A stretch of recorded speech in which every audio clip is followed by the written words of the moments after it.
Welcome, Hey, Andrea. everyone. Yeah. How are you doing? I am good. I'm excited. I'm excited about this topic, and I'm so excited to partner with you today as we talk more about toxic positivity and workplace bullying. On the call, I want to introduce to you Dr. Donny Lee, the Dean of the Canon Clary College of Education at Harding. Thank you, Donny, for collaborating with me. And I think we should just jump in and get started. Okay, I'm So, ready. Donnie, why is it so important for us to understand workplace bullying and toxic positivity? Well, first, Andrea, let me say how much I appreciate the opportunity to be here today. And at first glance, talking about bullying and workplace, positive toxicity is really sounds like a very negative topic to talk about. But I think as we explore it today, what we're going to find is it's really a very common experience for all of us. We have the good, the bad, the ugly in any organization. And so I think we shouldn't be scared of it. I think we shouldn't run away from it. But I think it's something that as we talk about today, we're going to find is one of the ingredients in the culture in which all of us work that helps us learn how to navigate those cultures a little bit more effectively. So, we all live and work with people. And people can be messy, organizations can be messy, cultures can be complex and messy sometimes too. So as we talk about this today, I hope what one thing that will happen is we'll really discover a little bit more about ourselves and how we interact in those cultures. Uh, the dynamics of a workplace can really help it be more productive, or sometimes it can make it more counterproductive. And so as we talk about these things today, I think what we're going to see is the internal and external forces at play kind of inform us as we make decisions, as we interpret different actions and behaviors, as we make assumptions about people or behaviors and interactions. And as we do that, I think what it does, it empowers us ultimately. But first, we've got to acknowledge that the culture in which we work has these possibilities or these the potential for these behaviors. So as we acknowledge that, as we sort of accept that idea, that reality, and then find ways to act on it, we'll feel more empowered to do that too. So I hope as we talk through it today, we'll discover a lot about ourselves and a lot about the workplaces we work in. I think that's a really great introduction. And I think this would be a good time to start with our goals for today. So let's take a look at the goals for the webinar. Donnie and I are going to try to do today is define both workplace bullying and toxic positivity so that we are all working from the same places of understanding. We also want to look at those intersections of these two ideas and sort of talk about the impact that they have on employees and culture. And then finally, we want to try to send you away with some strategies for addressing these problems. So, Donnie, let's start with that first definition of workplace bullying. Okay, well, that's a tough one, actually, Andrea, because a lot of people have their own interpretations. And the reason I use this graphic on this slide is this is how I feel sometimes when I'm trying to define complex topics. You sort of enter into this vortex that sort of sucks you in, and you're really not sure where you are as you begin unpeeling the layers of the onion. So let me just start by saying workplace bullying from a technical perspective is really repetitive and systematic abusive behaviors that negatively affect both the targeted individual and the work organization. But really, let me unpack it just a little bit more. When we start talking about workplace bullying, we're not always talking about what we would think it would look like either. And we'll get more into that in a minute. But we may have a place that creates not just on an individual level, but on a cultural level, on a contextual level, a level that involves everyone and pulls everyone in, a place that could be unsafe to work, a place where people might choose to hide rather than actually confront and interact with each other. Sometimes it also creates a place where it's not about the content, but about the processes. In other words, it's often um, it's not about what it's about. So when we Mm. bring up conversations, when people say things, when people do things, it's really often not about what it appears to be on first glance. So workplace bullying isn't always what it appears to be, and we'll talk more about that in a moment. But whatever it appears to be, whatever it is, it definitely leads to stress. individual stress, stress on the workplace environment, anxiety, depression, trauma, high blood pressure, gastrointestinal issues, insomnia, and more. So it has both those physiological as well as those emotional responses, sometimes on a very unconscious level. But nevertheless, they're there and they affect not just the person that's targeted, but really everyone within the organization. Mm.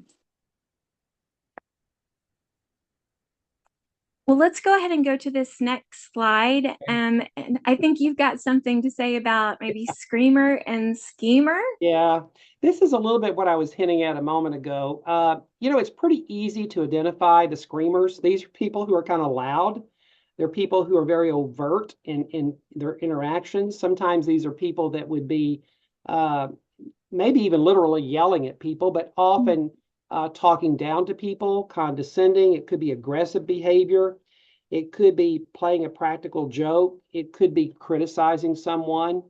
These are people who are pretty obvious in their behaviors, not just to the target, but to people around them.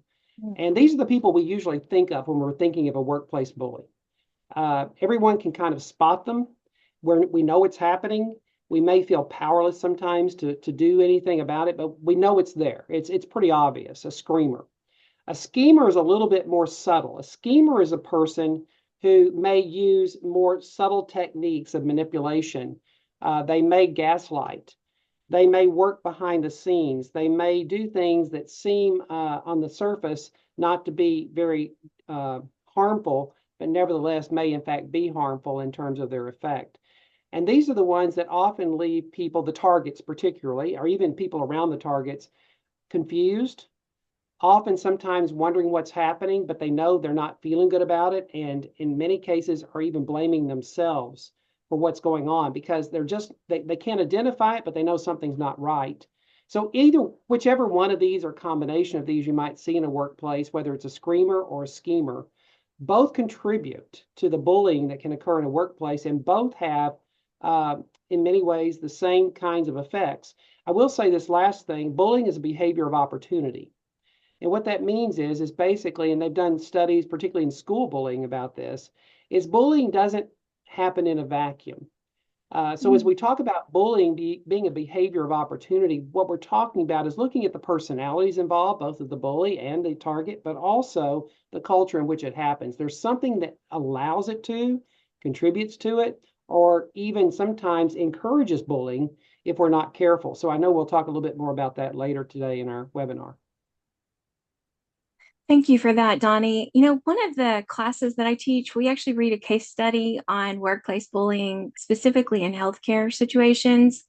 But that study estimated the financial cost for each worker who is bullied.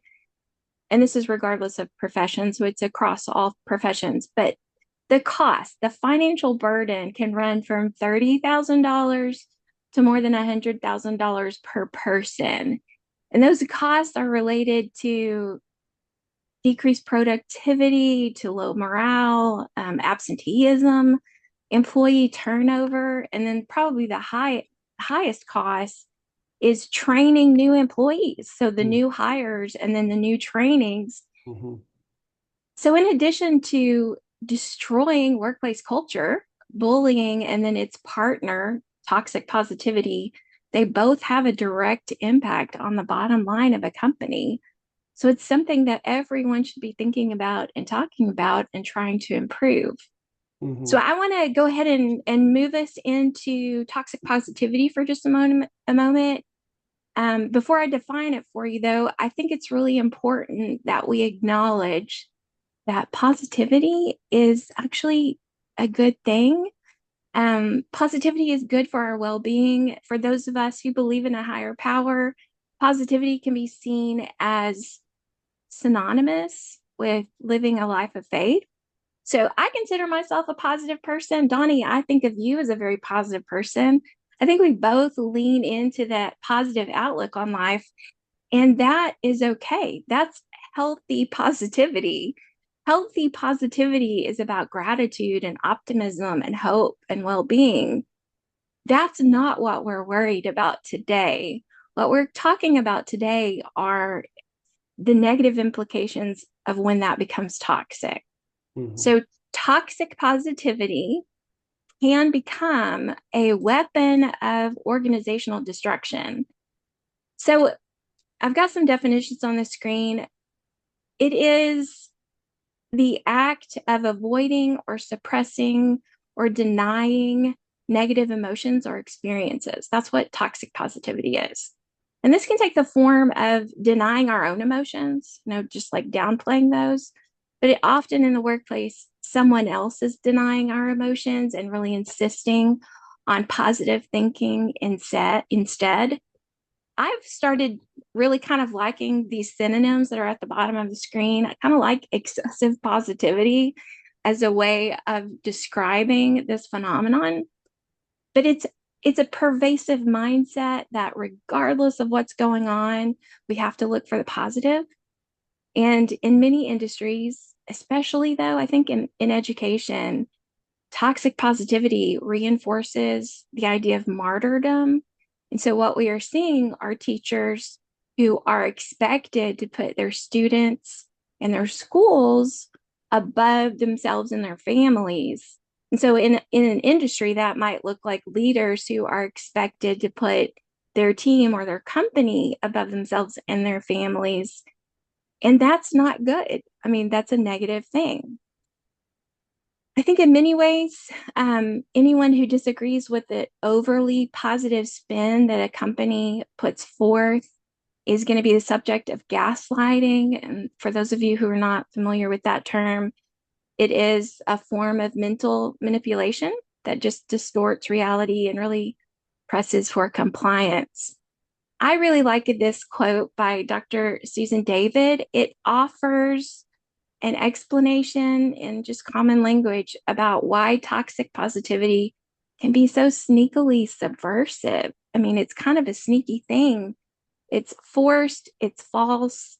It really kind of sounds innocuous on the surface, kind of like you were talking about with some bullying. It doesn't maybe look like anything, but it can quickly go south. So I like this part of the quote where Susan David is saying basically what people are saying with toxic positivity is that their own comfort is more important than the reality of the person that they're talking to. I think that's a pretty powerful idea.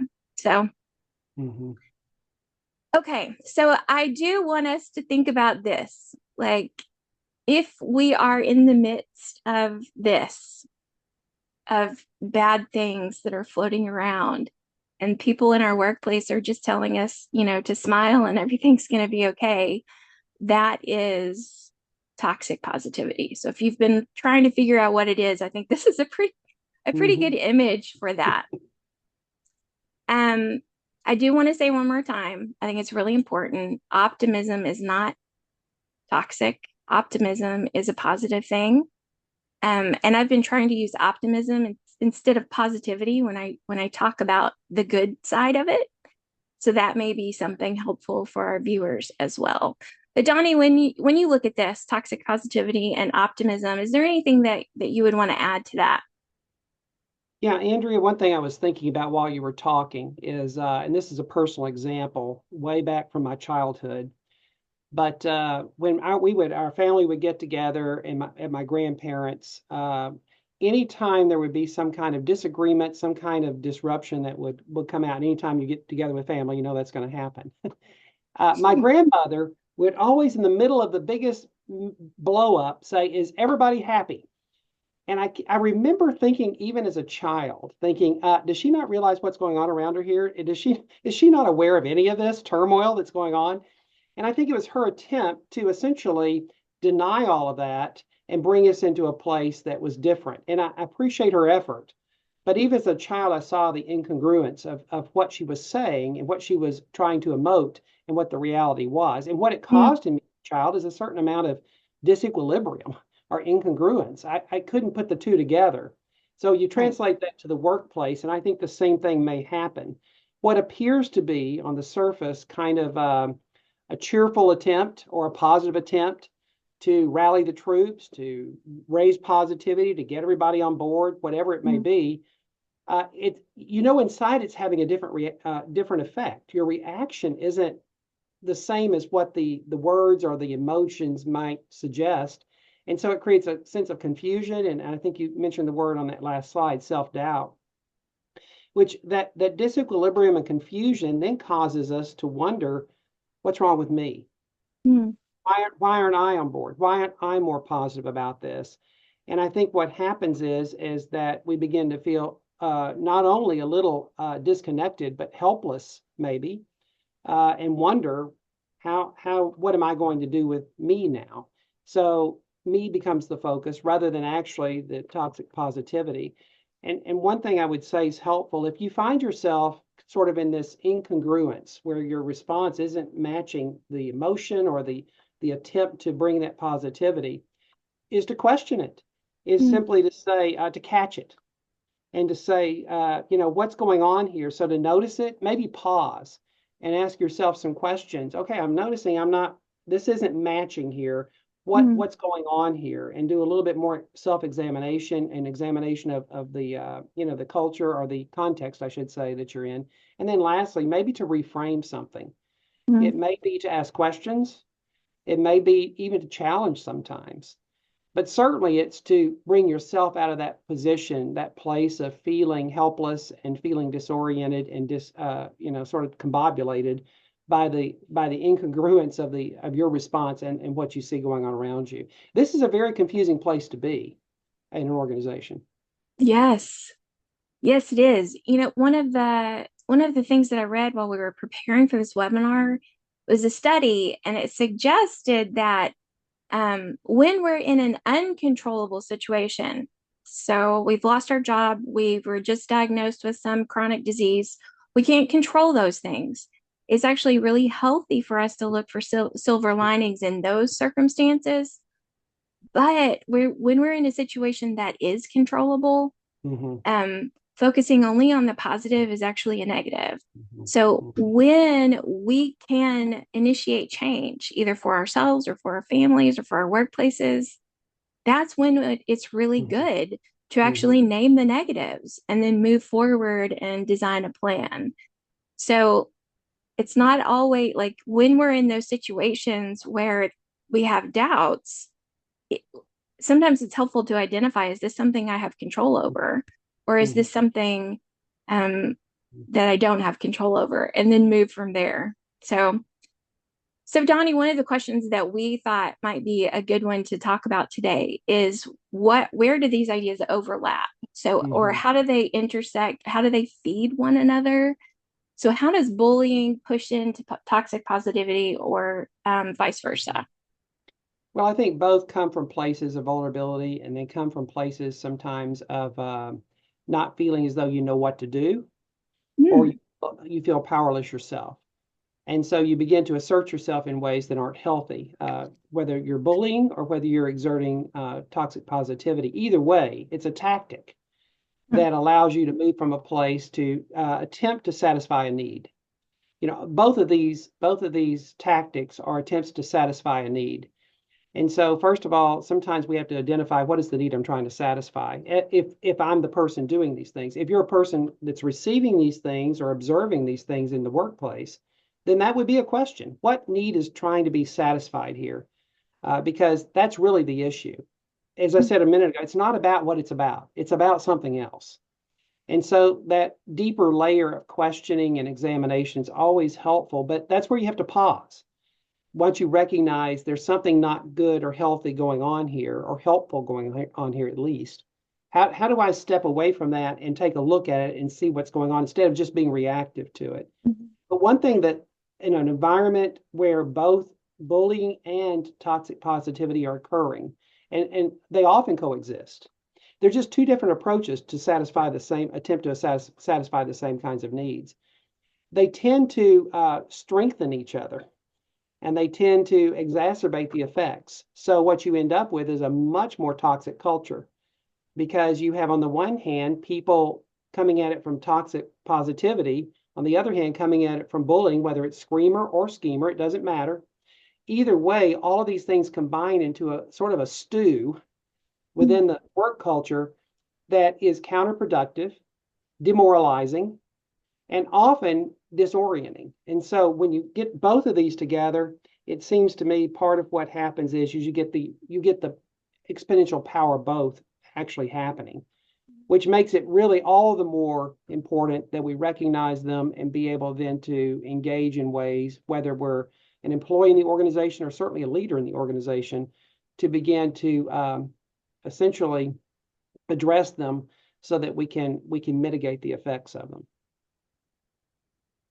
That's really good. And I think another area where they intersect is that we see the exact same performance issues, regardless of whether bullying is the reason or the toxic Mm-hmm. positivity is the Mm-hmm. reason. So let's talk about what are some of those performance issues that happen in cultures like this?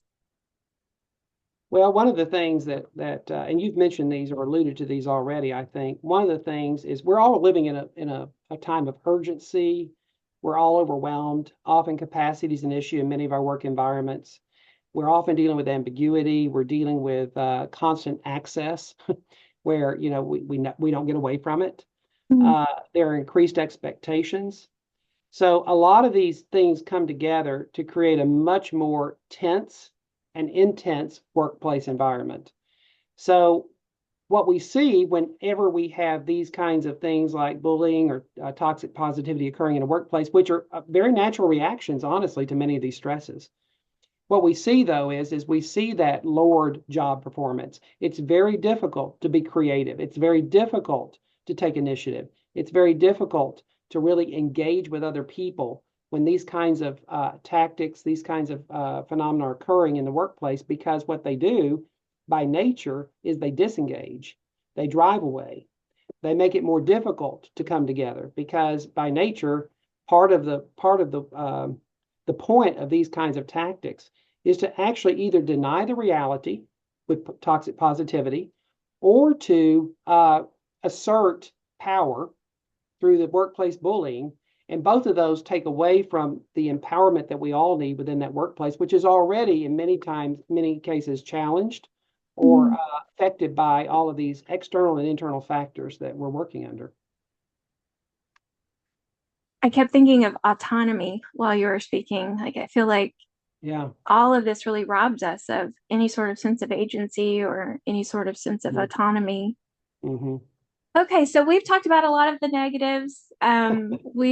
We've focused on all the bad stuff. So let's start maybe trying to discuss some strategies for combating this. Okay, so Donnie, let's imagine that we are in a workplace where we've just witnessed or experienced bullying and or toxic positivity, either one. So, what do we do when we witness it or when we experience it? As a leader, what do we do? Mm-hmm. Mm-hmm. As a leader, obviously we already have the responsibility not just of addressing something for our own sake, but for the sake of all the people in the organization and the organization itself. And so one thing we need to be able to do is step back and take a look at what's really happening. It kind of intensifies that, pause idea, notice it, pause, and then take action or reframe. So as a leader, I think we need to give ourselves that space to do that often. And so if we step into the middle of all of this activity that's going on, the dynamic that we're talking about, it's very easy to become reactive. As a leader, being reactive is not going to be helpful at all, nor is trying to sort of go around and solve every individual thing that may arise with every individual within the organization. I think we have to think much more organizationally with a systemic approach, rather than just an individual approach. Certainly, we want to safeguard, we want to support individuals within our organization. So we need to do that. And we sort of intuitively do that. Mm. But what we don't intuitively do necessarily as leaders is step back and look at that systemic, more broad organizational picture, so that we're creating structures, we're creating rules and roles and relationships within the organization that help mitigate the need for these kinds of tactics, bullying or toxic positivity, that increase communication, collaboration, honesty, empathy, vulnerability, all the things that go into the communication. One thing I was thinking about is that there's a thing called Kaufman's triangle, where you have an aggressor, you have a victim, and you have a rescuer. And so, what we can have in our organization, if we look at this triangulation, is often we have the aggressor who may be, whether it's through bullying or through toxic positivity, you have the aggressor, but then you have a victim, but you also have to have a rescuer. And as a leader, if we become simply the rescuer, all we're doing is feeding into this triangulation of these kinds of behaviors. So what we have to do is we have to remove ourselves from that triangle entirely and recreate the triangle. We have to recreate that work culture so that it's a place that actually we sort of safeguard and build into it Mm, the structures and the processes that not only mitigate the effects when it occurs, but actually prevent it from occurring to the extent we're able. So, as leaders, it's a pretty big responsibility, particularly the more complex the organization. it is. You're right. So I'm sure we have some people on our call today who are not in leadership roles, and maybe they want to know, what do I do if I Yeah. experience or witness either of these things? Like, what actions can I actually take? Do you have a response for that? Well, I guess two or three things, and here's the danger that I think we have, Andrea, when we try to address these fairly complex and pervasive issues in simplistic answers. Mm, Is that anyone on this call or anyone who may listen to this, I don't want to give the impression that it's as easy as this because it's not. Particularly when we're part of the equation or the calculus in an organization that we're pulled into it, particularly as a victim or a target of this. But even if we're somebody who's connected, but not necessarily the primary target or victim, we're still emotionally drawn into it. mm, So I just want to acknowledge that and recognize that. I think that's important. And by the way, that's another tip I might add for leaders. Leaders need to recognize, first of all, their own emotional vulnerability. And number two, the emotional vulnerability of their employees, so that as they're interacting, they're not minimizing or marginalizing in any way mm, the validity of people's emotional investment in whatever role they're in an organization. But if I'm an employee in an organization and I'm either witnessing it or certainly if I am a target of this, I think the first thing to do is to recognize what it is. mm, Uh, as I've mentioned several times, and you've alluded to as well, very often it's not always as obvious as we'd like it to be. Something's not right. mm, Something's being said or done. There are certain little comments that are made. A remark's made as an aside with a smile, but yet it kind of bites. It could be passive aggressive. We haven't even really talked about that, but very mhm, often these kinds of things, bullying can be very passive aggressive behavior. It's something said with a smile that has a biting effect that mm, causes you to have some kind of, maybe not even at that moment, but later as you reflect on it, wondering, I wonder what they really meant by that. So recognizing these kinds of things, acknowledging that it's not necessarily me, but there's something else at work here, and then being able to process it in ways that allow you to have more clarity about what's going on. Now, once you do that, then you have to decide, is this something I need to act on? Is this something I need to go and confront someone about, whether it's the actual bully or person with a toxic positivity, whether it's talk to my supervisor or boss and let them know, here's what I'm mm, experiencing.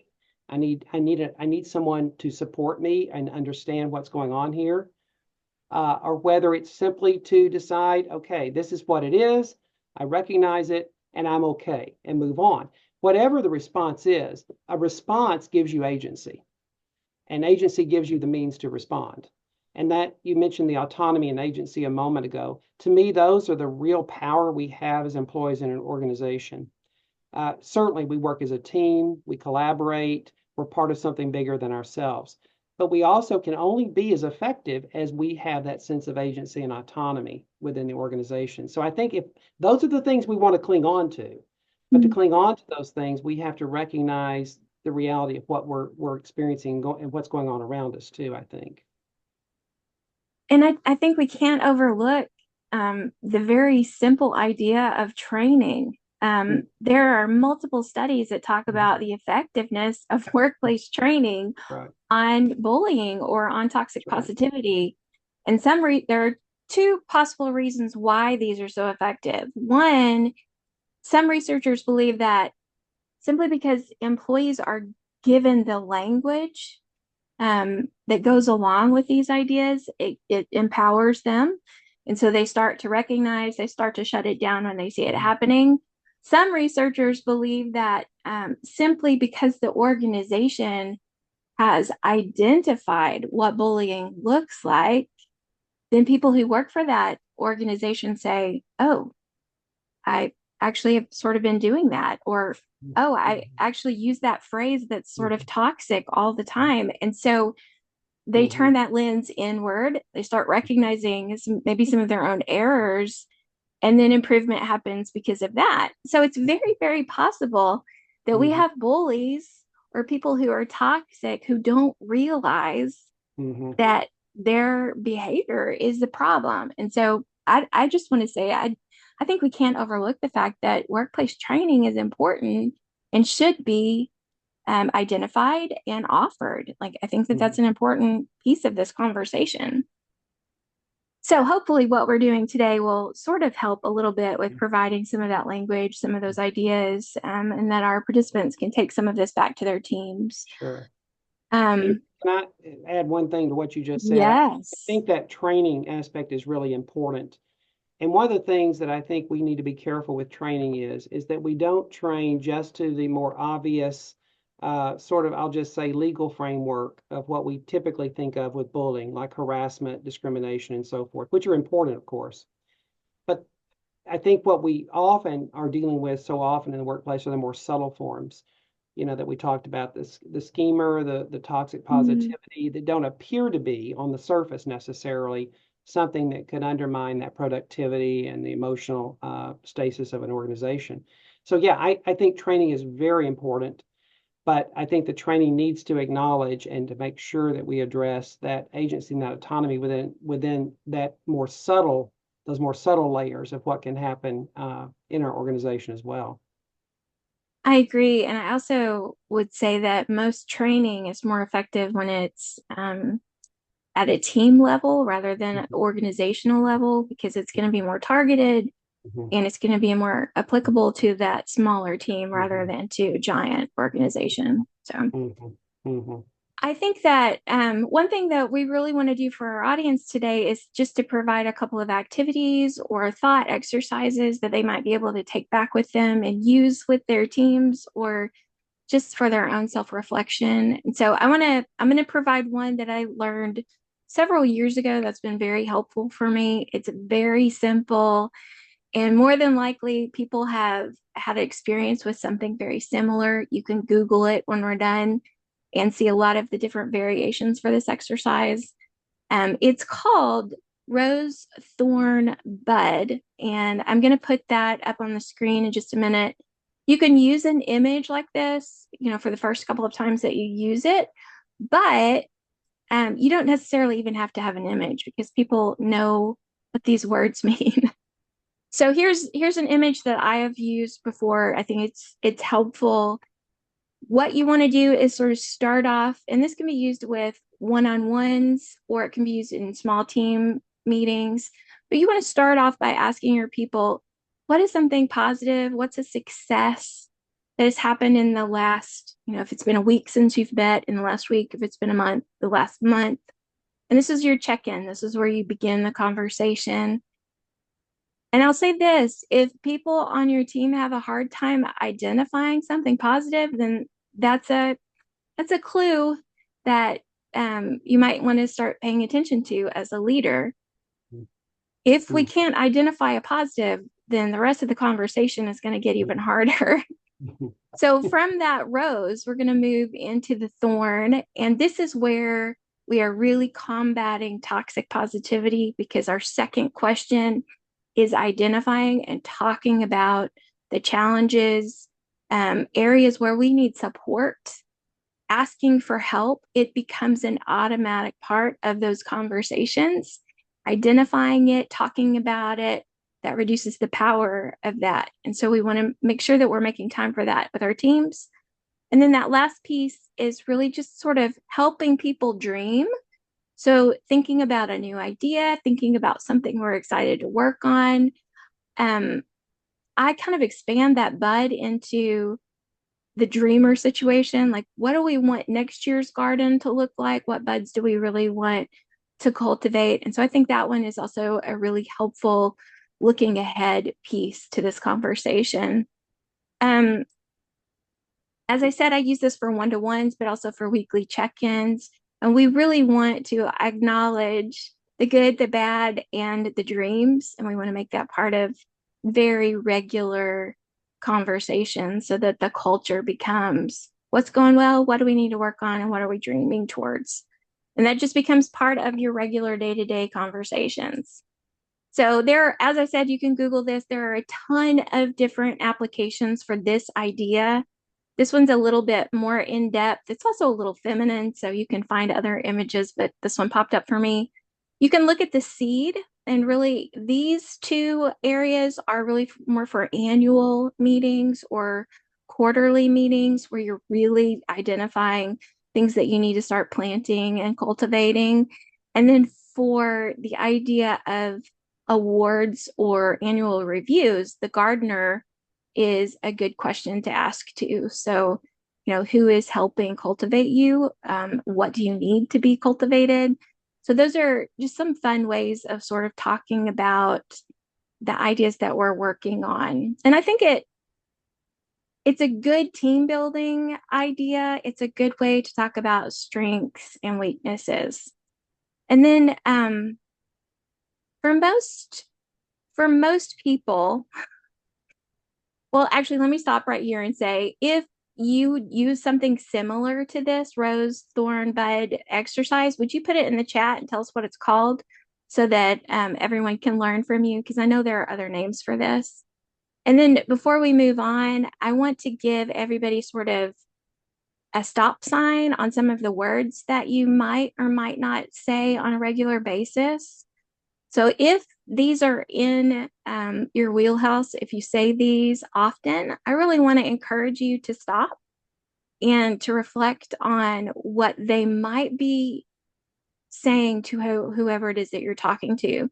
These are toxic positivity phrases, and we want to really kind of stop using those and instead use these. And I like to call these healthy pocket phrases because I want to remember them, stick them in my pocket, and pull them out again and use these very intentionally. I think just acknowledging that you're hearing someone if they tell you something that is worrying them, this is hard. Yes, this is tough. How can I support you? Tell me more. Sometimes it's hard to listen, but especially as leaders, that's our job. And so these are really good pocket phrases that I think might benefit some of us. Donnie, do you have a good pocket phrase to add? Well, I'm glad you asked that question because I'm always trying to think of pocket phrases to use because it's easy to use those throwaway lines that you said. So, I try to use phrases that, first of all, connote some degree of empathy. It looks like you're having a hard time right now. Let's talk about this a little bit Mm, and see what's going on. Or inviting people just to sit down and sort of be, together for a few minutes. If nothing else, just to sort of ground ourselves and touch base as two people who happen to be working in proximate roles.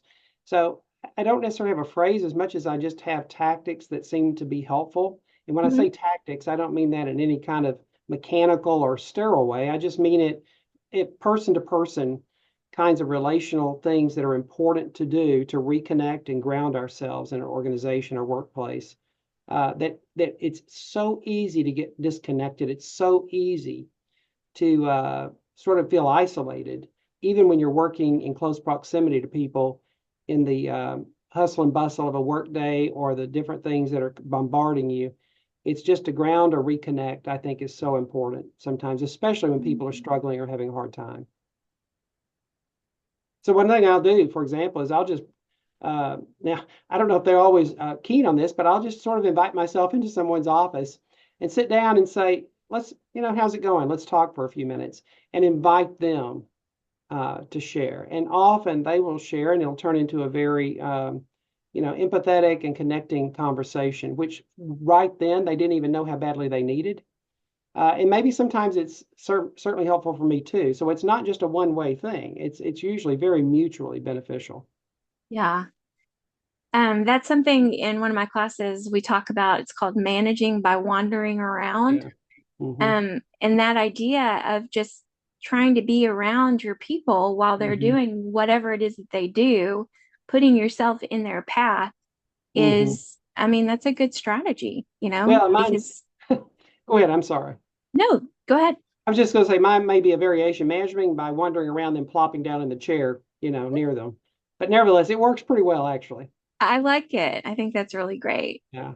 Um, so what I keep hearing, what I keep coming back to in this conversation is that a healthy workplace culture is really both the cause and the effect of minimizing both bullying and toxic positivity. I mean, we're working towards a healthy workplace culture, Hmm. and when we reach it, we're really minimizing these other things that Hmm.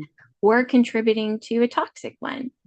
Um, so sometimes those strategies seem very minimal, but over time, I think you see really rich rewards from them. Hmm. So Donnie, I sprung this. I'm going to spring this one on you. I don't know that we've really rehearsed it, so I want to practice using another self-reflection exercise. I would like for us to model this for our audience. Okay. And it's similar to that rose thorn bud exercise, but I call it the blood pressure test or like a pressure reading, but it's really a healthy team Hmm. checkup exercise. So I'm going to put this on the screen and we'll use these top three questions first. It's a two-layer approach. So round one starts with these questions. So Donnie, what three words would you use to describe your current workplace or team culture? Well, again, you're springing this on me, Andrea, so I'm going to do my best here. But I Cool. would say three words that come to my mind. One would be collaborative, another would be collegial, and another would be stressed. So we're kind of getting both of them. We're working Yes, under a tremendous amount of stress or pressure, but I really feel like even under that pressure, there's a collegiality and collaborative workplace that we're able to work in. that's really good. What is one thing in your work that brings you joy or satisfaction? Well, I mean, you know me well enough to know that probably you're not going to be shocked by this answer. The thing that brings me the most joy and satisfaction for me in the workplace is simply the people, interacting with the people. I mentioned, a moment ago, just going into an office or standing in the hallway and just Hmm. having it sort of a spontaneous chat with someone. To me, that's the thing that brings joy and satisfaction. It is the people. And it's not always about trying to solve a problem. It's not always about trying to, figure out a process. Sometimes it's just about connecting. Right. And what I find is that people, are hungry for that. And Mm, I'll give you one quick example of that was kind of an accident. Um, and that is I think before last Christmas here, uh, in our dean suite that we have here in our college, we have a break room, and I brought a jigsaw puzzle, Christmas jigsaw puzzle, and I just laid it on the table and said, if anybody wants to come in and just put pieces in this puzzle, feel free to, in the college or whoever. I mean, I guess somebody could wander in off the street and work our puzzle. Well, whatever the case, what I find is there are people who work that puzzle, and what I've also found is since then, I just brought one puzzle. There has been a continuous puzzle on the table since then. People bring in puzzles. I'll look down the hall and there'll be people standing around working the puzzle together, getting a cup of coffee during a break or before work. Even sometimes people get here early and work on the puzzle together. What yeah, that's doing is building that collegiality. It's building that sense of interconnection, working a puzzle together. And while they're working yeah, it, they may be talking about work things, but right. nevertheless, it gives a sense of connection. So that's the kind of thing that brings me joy and satisfaction is seeing people thrive in the place I work. Yes, yes. So, audience, if your question doesn't elicit some examples, then you would follow up with, and what does that look like for you? So, try to get them to talk through what that joy or what that satisfaction looks like, just like Donnie just did so beautifully. And so that third question would be, what is one thing in the workplace that has some room for improvement? So, Donnie, can you speak to that? Yeah. I think one of the things is we tend to work, and I'll just speak for my college, we tend to work in silos. I mean, it's a natural sort of tendency because we have this department, this department, this department, this program, this program, this program. We have this accreditation, this approval, this, whatever. And so we tend to naturally fall into these silos. And one of the things that I really am cognizant of and want to begin working more on, more intentionally on, is sort of breaking down those silos so that we truly become a more team effort over the entire college because we don't have the capacity nor can we afford to be siloed because just from the human capital standpoint, but also from the capacity standpoint, we just simply have to connect better across programs, across departments, Mm-hmm. so that we're able to work together and encourage and support each other. That's one thing I've just noticed recently that we need to improve better on. But I'd also think that we have built in the natural tendency to do that if we can just overcome the other natural tendency, and that is to kind of run to where the reporting is, the requirements are, the program needs are, and so forth, which is true in Right. any organization. Right. That's really good. That's really rich information. So once you explore those round one questions, then the goal would be to pick a couple of deeper dive questions. These are some of my favorites. Audience, if you have a good deep dive question, please put it in the chat for us. I always like to hear what other people ask. That's really valuable. So, Donnie, let's do a deep dive question. Okay. What was the last time, when was the last time one of your ideas or suggestions was well received or implemented?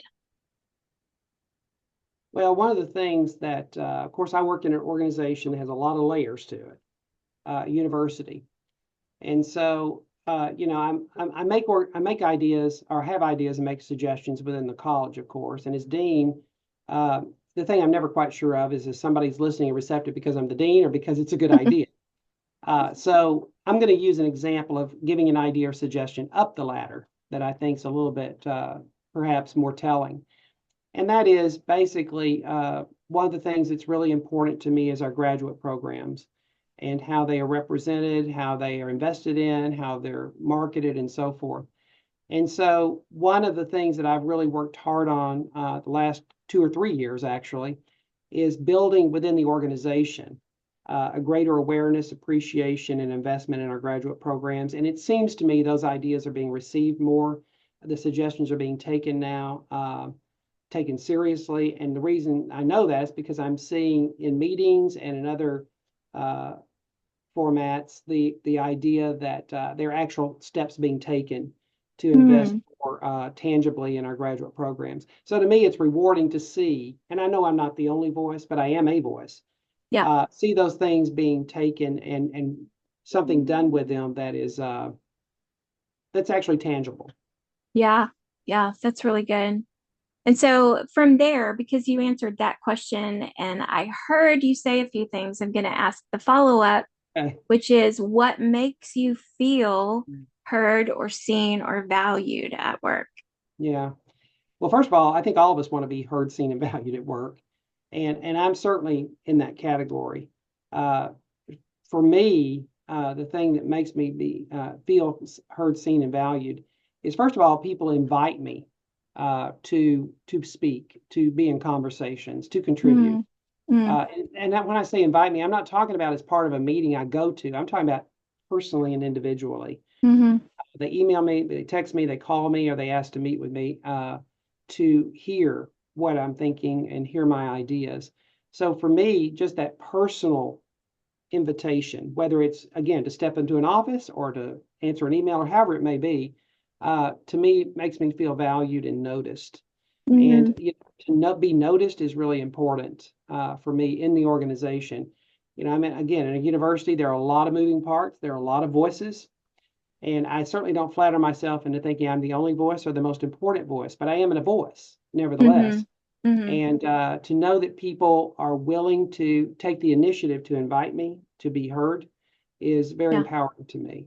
And then, of course, Yeah. obviously, if what I share is taken and I see results from it or some movement with it, that's Mm. always even more rewarding. But just to be asked to be heard is to me important. Right. Yes. I couldn't have like scripted that any better. Audience, we would very much like to hear your feedback, your takeaways. If there's anything that we've said today that was particularly useful or that you are going to try, would you please let us know in the chat? And we're going to start wrapping things up. I always try to end just a minute or two early because I want to respect your time. But Donny, thank you for joining me today. I told you before the call, you've probably got the fullest plate of anyone that I know. And adding to that made me feel a little bit guilty, but not so guilty that I didn't ask Now, just because just for the record, I did not bully Andrea into anything here. So, no, and nor I did hope she I bully didn't me. So, I didn't bully. I hope I didn't bully you, but no, you I've been didn't. wanting to do this topic for about a year, thinking about what that would look like Yeah, and trying to determine somebody who would be a really good partner to talk about it with. yeah, And you were perfect. And I I just want appreciate to that. thank you so much for Yeah. being with us today. Can I say Um, just one thing real quickly, Andrea, if I yes, may? yes. Um, it kind of goes back to what I said at the very beginning that, when you first mentioned the topic of bullying in the workplace, uh, toxic positivity and so forth, I thought, ugh, why is she giving me a negative topic? But the more I thought about it, the more I thought, really all we're talking about is people. We're Mm, really just talking about the human connection that we have where we work. And to me, I can't think of anything more important to talk about. yeah. And you asked me what brings me the greatest joy, and that's people. And so it is a great fit. And I just had to get over my initial reaction to it, which I did. And I had a self-talk, and all worked out. And so here we are. And I think it's been a great experience for me, and I appreciate it. Well, thank you. I appreciate that. We've got a couple of responses in the chat. Russ Davidson is saying he appreciates that screamer schemer terminology you introduced to us, Donnie, which I also really like. And John Boone has mentioned the puzzle in the break room. John, I have been a beneficiary of the puzzle in the break room, and it's nice. You know, you walk in and you want to get a cup of coffee, and there are two or three other people that you haven't seen in a while standing around the puzzle, and it gives you sort of the perfect opportunity to just have a conversation. So I do love that idea.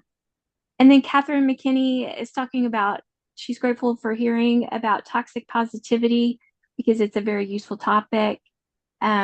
She's not had those words to describe this aspect before, which really kind of goes along with bullying. So I'm glad that we were able to provide that for you, Catherine. Before we end the call, I would be absolutely remiss if I did not take a moment to plug our next webinar, which is on October the 30th. You can use that QR code there on the screen to sign up for it. Our focus is going to be on helping teams not settle for mediocrity. And so we're going to be using a book that some of you may be familiar with. It's called From Good to Great by Jim Collins, and we'll use that to sort of help focus our conversation. And I'm going to be partnering with a new guest, Nate Todd, who I think is going to be a really, really rich addition to that conversation. If you are familiar with the book, you know that there are a lot of really good analogies and metaphors in it. And Donnie, you know I love a good metaphor. You Too. know Me it. too.